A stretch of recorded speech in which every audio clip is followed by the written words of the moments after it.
Right. So, I mean, I think this what's difficult for me is that I don't have a template, and you know that I like to have everything with an outline. It is the Virgo in me to have the outline, the points, the bullets. Okay. So we're gonna improvise. This is more of your skill, not mine.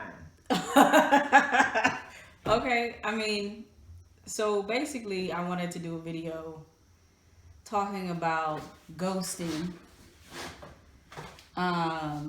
Ghosting over 30. I think that might be the title. Ghosting over 30. Wow, ghosting over 30, right? I'm not talking about intimate, like dating partner relationships. More so, Friendship ghosting. friendship ghosting. Friendship right? ghosting. Who knew it was a thing? We I didn't. I didn't know. I didn't. Here's the thing, right? I'm just getting closer because I don't know. For You got a little. Won't you come in? Won't you come in? Something act like you love me. I love you. I love you. This is the thing. Another video. When you have been married for as long as we have, you do truly love your personal space. Okay, it's so cute in the beginning. You're like, but when you get older and a little bit more mature in your love, you're like, you know what? I love you, and I love the space that I have.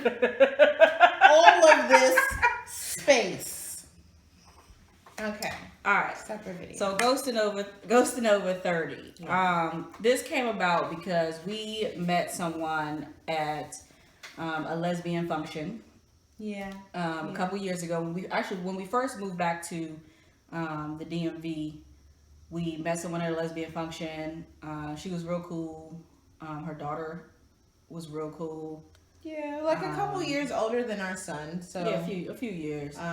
He always hangs out and talks to kids a few years older than him. But anyway, we met her there, and she seemed like she wanted to do things and do activities, and that was one of the things that we realized is that when lesbians have children, they somehow go into hiding, and you can like never see them anymore. Like we were searching for a bunch of couples with kids, and we could never find them. Never. Where y'all hiding at? Let me know. I don't know. And the weird thing is, especially when we lived in Atlanta, that all the lesbians would only come out when it rained. When it rained. Yo, I don't know what that was about. When it was raining, if it was a snowstorm, if it was something, it's like all the they came out wherever they were hiding to like stock up on food and we whatever never got else that memo. To stay in the house. I felt left out. I did. 100%. Back to the topic at hand. So we met this. So we met her. Shortly after that, we did do an event. We met up, did a park. Our kids really hit it off. Yeah. At the time we all felt like, okay, well, even we hit it off. Because you'll also find out that just because your kids hit it off with a kid doesn't mean that you are meant to be friends with the parents. Okay, right? One more time. Right. So, one more time. So sometimes I think we have the expectation like, oh, our kids are hanging out together, so let's be friends. We should be friends. And it doesn't work. It doesn't. Not all the time, right? So you don't have to be friends with the parents that your kids hang out with. You need to know them, know who they are a little bit, to still make sure that's an environment and things they want to do, but you don't have to necessarily be friends with them. So we were surprised to kind of see like, oh, well, we might actually be able, to be friends, right, with this individual, right, and that's saying a lot. I think I'm going to speak for myself. You should do that. And I don't want to say that it takes a while for me to get to know people, but it does take a while for me to kind of warm up to people, and I just kind of usually sit in the back and kind of observe. Whereas you are more sociable, I think. So I was surprised to find common interests with this individual as well. So it was going really well. It was going well. Yeah, we had a few play dates. Some conversations that took place. Yeah.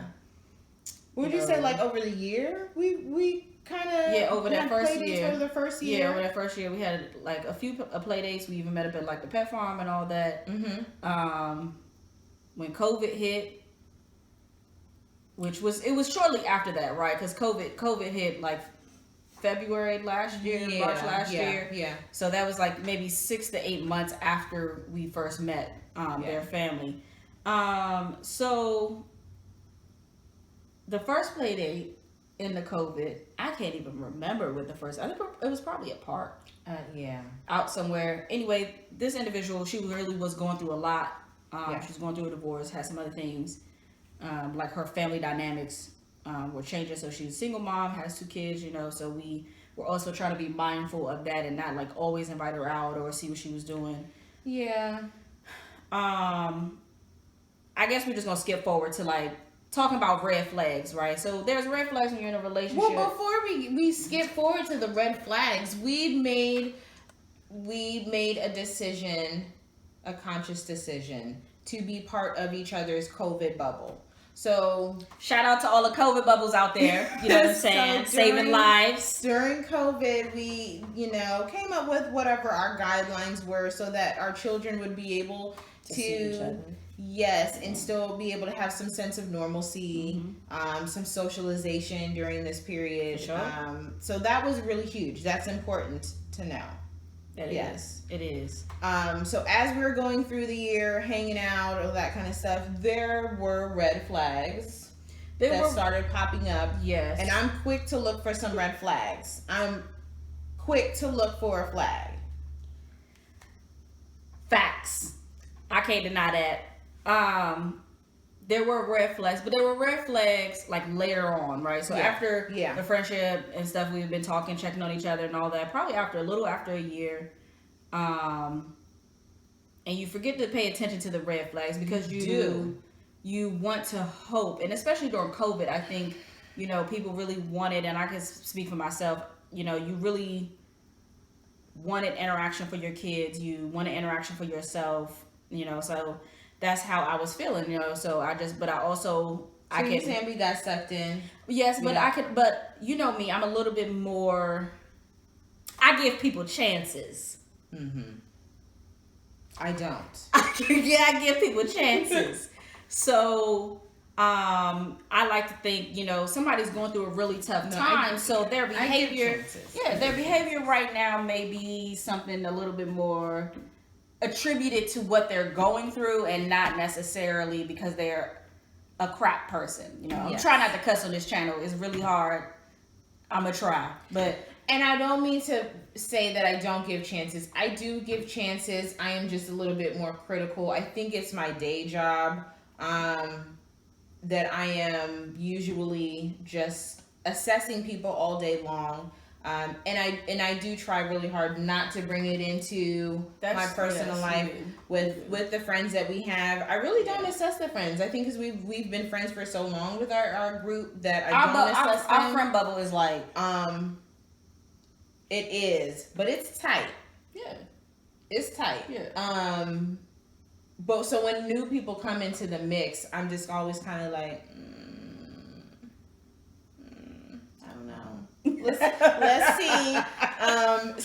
Since it was going really well for a little while, I think I may have kind of relaxed some of the feelings I had, or I kind of put things. She was saying relaxed her standards. That's what she really want to say. Ooh. She relaxed her standards. She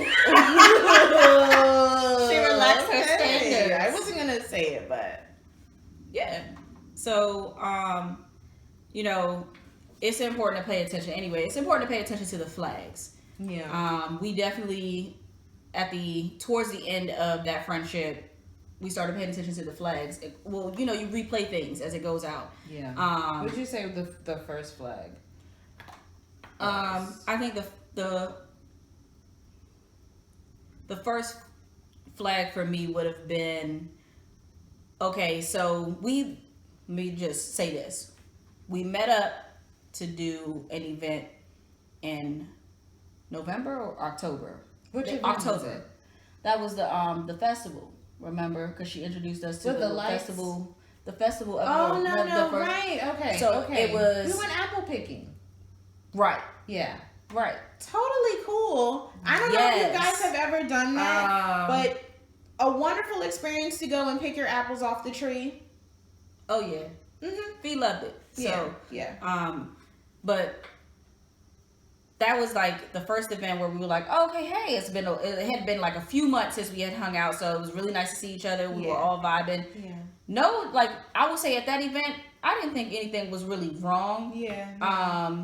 But then we had planned after that. I think we were so caught up in doing like this new activities something we've never done before. Yeah. So after that, we had planned to do the Christmas lights at the Meriwether Post Pavilion. Right. And then we had both hit each other up, and we were like, oh yeah, we're gonna do that. We bought tickets. Everybody bought tickets. Yeah. Initially, they weren't gonna go because they were supposed to go out of town. Right. Remember, we were still gonna go. We were still gonna go because we were just like, oh yeah. Yeah. Lights. We're gonna go. Lights. So the day comes, and it was like an hour before the event. Oh my gosh, I remember. And it was slightly raining, so yes, I get it. You're a single mother, you have 2 kids. The text. It was, yes. She sent a text message right before we were supposed to meet up. Some hogwash about she wasn't gonna make it. Was it the rain? I don't even remember. It was slightly the rain. Okay. They weren't gonna be able to make it because it's supposed to be raining, but the rain. Winter time, it wasn't. It was like lightly raining. Yeah. And then by the time the event came, the rain was supposed to be over, and it did. The rain stopped. Anyway, and that was fine. She was like, she wasn't gonna go. Make the decision, the best decision for her. Yeah, and then she said, she was having troubles with her eldest, kind of doing that back and forth talk, so she really didn't want to come out. But then she ended up, kind of as a parent, you realize you set something up for your kids, they end up feeling bad, and you're like, all right, well, I did say you could do this, so let's go ahead and do it. So long story short, they met us there.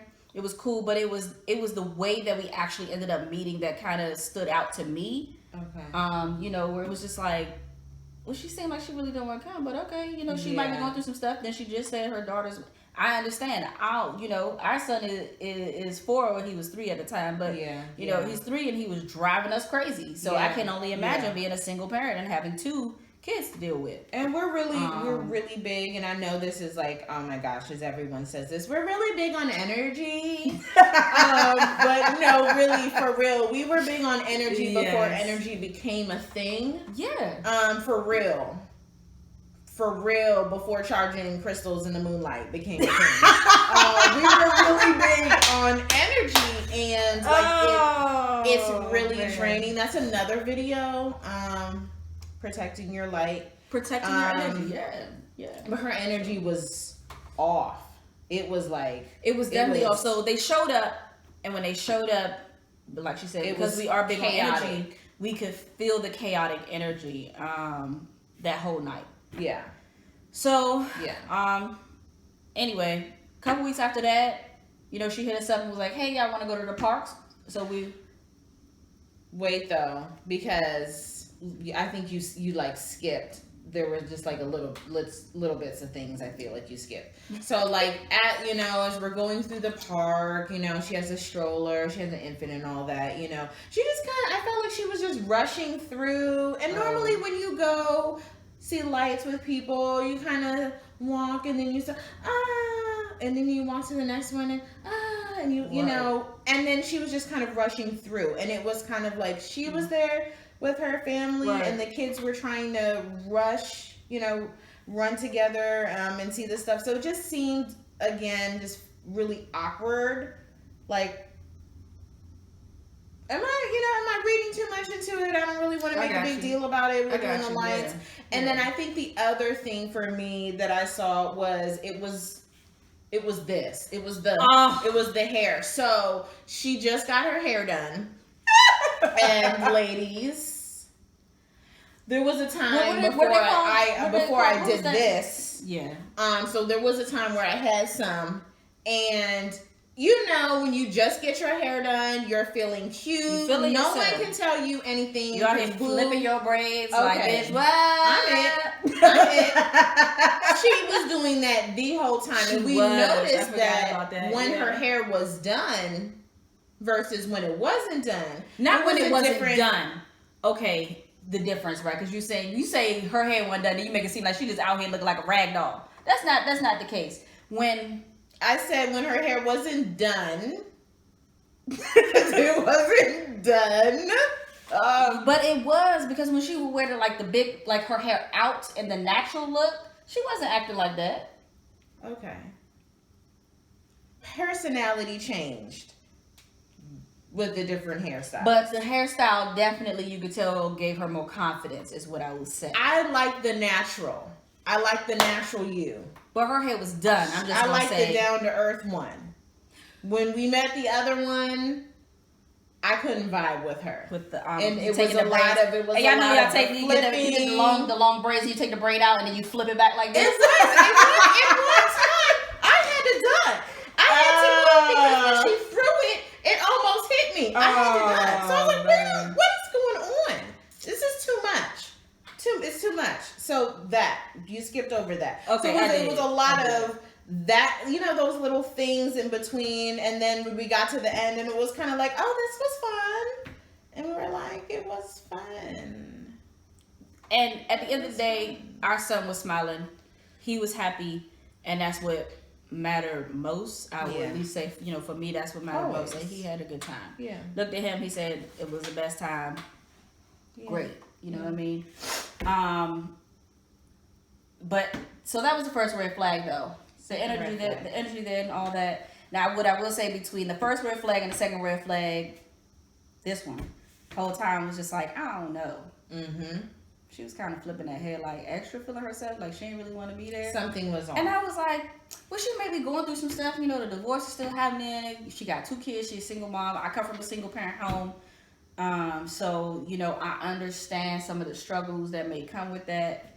But I was like, she just may be going through some stuff anyway. So, and again, I did make a lot of allowances because I empathize with her. Yeah. And what she was going through.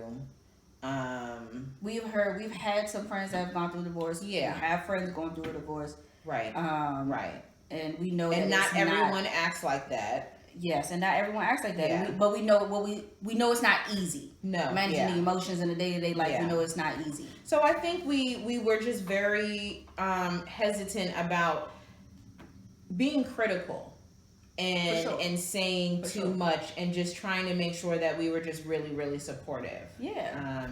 With whatever, even though we have not gone through it, I can't imagine what that's like. So we just want to be here to be able to support her in any way possible. Yeah. So we overlooked it. We moved on. Off day. It's raining. Whatever. Thank you for watching part 1 of Friendship Ghosting. If you've enjoyed this video, join us next week for part 2, and be sure to share with your friends and family. And to those who have already subscribed, thank you. We truly value your support. And if you're new to the channel, be sure to subscribe and turn on your notification.